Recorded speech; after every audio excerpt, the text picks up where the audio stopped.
Hey there, welcome to the Systems Alliance. My name is Jexy, and in this video we're going to be going over the outlook of Electronic Arts. And as you know, no fan of them in terms of their business practices. However, I do have to say that outlook actually looks pretty bright for 2019, and their stock is currently reflecting it. And a big reason for that is the new game they just launched. No, it's not Anthem, it's Apex Legends.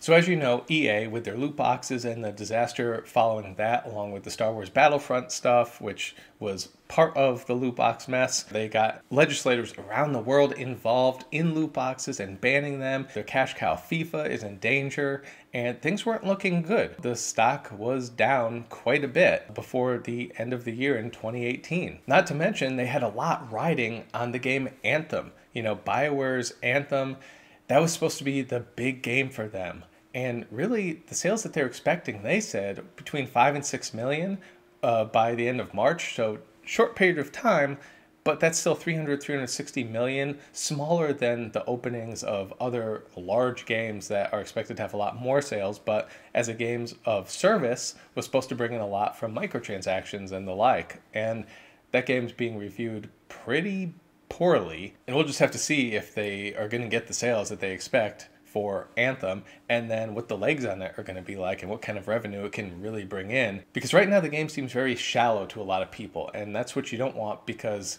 shallow means the replayability of it is very low. So there goes your live service right there if no one's there to do anything live. And before I get into Apex Legends, which I think can save EA, and its stock price is currently reflecting that, a lot of people, they got on my case and a lot of other YouTubers' cases because we were talking about, hey, Blizzard stock, it's going down. People are like, oh, it's just because the stock market's going down. People who are uneducated about why a certain stock rises and falls. And so I just want to bring that up because right now, EA is up 19% for the year. Up 19%, and after its October high along with Activision Blizzard when they were riding really high, from there they're only down 16%. So they obviously dropped below that at some point. Yes, they did receive a bump when the stock market started going back up, but even since then they've gone up 19%, and a lot of that is recent because of Apex Legends. In comparison, because they do actually have games over at EA that people are buying, Activision Blizzard, which is very limited in the games that they do have that people are buying right now, and in terms of games that people are happy with right now, their stock fell 50% from the high. And people are like, oh, it's going back up. Well, guess what? It's also down 11% this year. So not only were they down 50% from its high last year, they're still down 50%. So they had a little bump when the stock market went back up, and they lost it all again. So they are now sitting at a minus 50 for their total from their high, whereas EA is only down 16%. And then for the year, they're down 11%. Activision Blizzard is down 11%, whereas EA is up 19%. So that should tell you who's going in the right direction, and that yes, people are paying attention. So Apex Legends is basically the answer to PUBG and Fortnite as far as a battle royale game from EA goes. You know, EA is used to these AAA titles, and this was supposed to be a AAA title. It was going to be the next Titanfall, but wasn't working out, or they were like, you know what?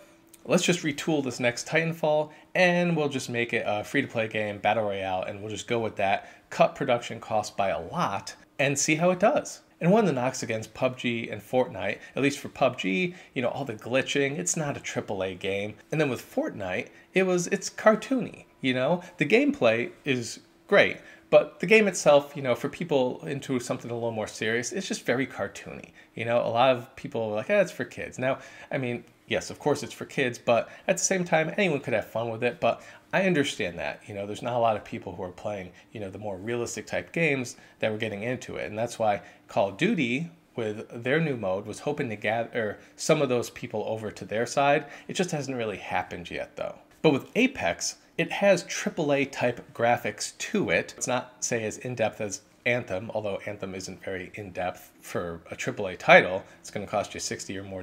But for Apex, amazing graphics. I mean, these are AAA type graphics in a free-to-play game. And that's the key. It's free to play. And right now they're a little limited on the microtransactions and loot boxes. Normally, I say that's a great thing, but let's be honest here. They're trying to make a lot of money.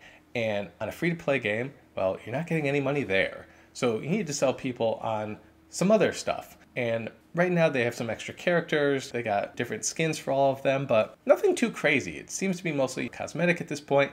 One, it needs to stay cosmetic like Fortnite in order for fans to keep coming back so you don't get incredibly unbalanced in-play gaming. But that's something I think EA can obviously figure out. They know how to monetize a system.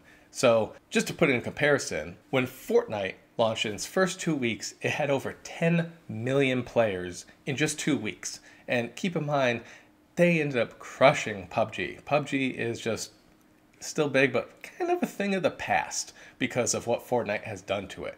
Apex, though, in the same 2 weeks since launch, where Fortnite got 10 million, Apex has gotten 25 million players. And that's a huge base to start off with. I mean, this game has really taken off for them, and I think this is the game that's going to carry them throughout this year, and we'll see how Battle Royale games do in the future. So far, they haven't been around long enough to see exactly how much more money they can bring in. Obviously, Fortnite is making billions of dollars, but what does that actually mean for the future? Can they turn it into a Call of Duty length type game where it's around for decades? Even other games that have series that are around for a decade or so. Can they do that with Apex? And right now, my personal feeling is yes, they can, because the thing that they have going for them in this game, unlike, say, Anthem or unlike PUBG and stuff like that, the game is polished. Not only in looks, of course, it looks better than any other free-to-play game, but the actual gameplay, the mechanics, everything, there's slight tweaks they need to do. But for a free-to-play game, everything is pretty much spot on, and they're already looking to get these big-name esports guys on playing this game, and they want to make it the next big thing. And I think they can. Once again, I'm not commenting on EA's business practices, whether you like them or not. You know, I personally don't in a lot of cases. But in terms of their stock, they're looking a lot better than, say, Activision Blizzard is in terms of going forward. Was their high too much? I believe it was. I believe they were flying too close to the sun on wings made of melty gold, because once governments around the world started getting involved in the loot boxes, they could very well lose their cash cow of FIFA and everything like that in terms of how much money it brings in yearly, which is over $1 billion. They could lose that. And I think part of the reason their stock fell was to reflect that. But Battle Royale is the big thing right now. That's something that Activision Blizzard has no idea how to do right now. Overwatch is kind of fizzled out. EA didn't have it either, but now they do. And I think that can replace, if it does business like Fortnite does, that could easily replace FIFA as their cash cow going forward. And it's a more ethical way to do it. You give something for free, you give cosmetic only upgrades, people can still have just the same amount of fun with the game, looking still pretty awesome, making their own designs that are free without having to pay. The people who pay, you know, they support the game just like Fortnite is supported. I think this could be the big thing for EA going forward. I think this is huge because I think a lot of their stock was riding on how well Anthem did, and Anthem is turning out to maybe possibly be a bomb. You know, the reviews are bad, sales may not necessarily be bad, but they could be, and especially for a game that was supposed to carry them into the future, Anthem could definitely not be spot on for what EA wanted them to be. But Apex came as a surprise, and that's what you need, and that's one of the reasons why I think it's bad that EA kept shutting down studios. If you shut down studios, you never know when one of them is going to make a gem. And right now, I think they have a gem with Apex Legends. So let me know your thoughts about all of this. Do you consider EA a buy like I do? Because right now, I think things are looking pretty good for EA, even with Anthem kind of bombing and the possibility it might bomb in terms of sales as well. Now that they have the formula down with Apex, I think they can create other games like it as well.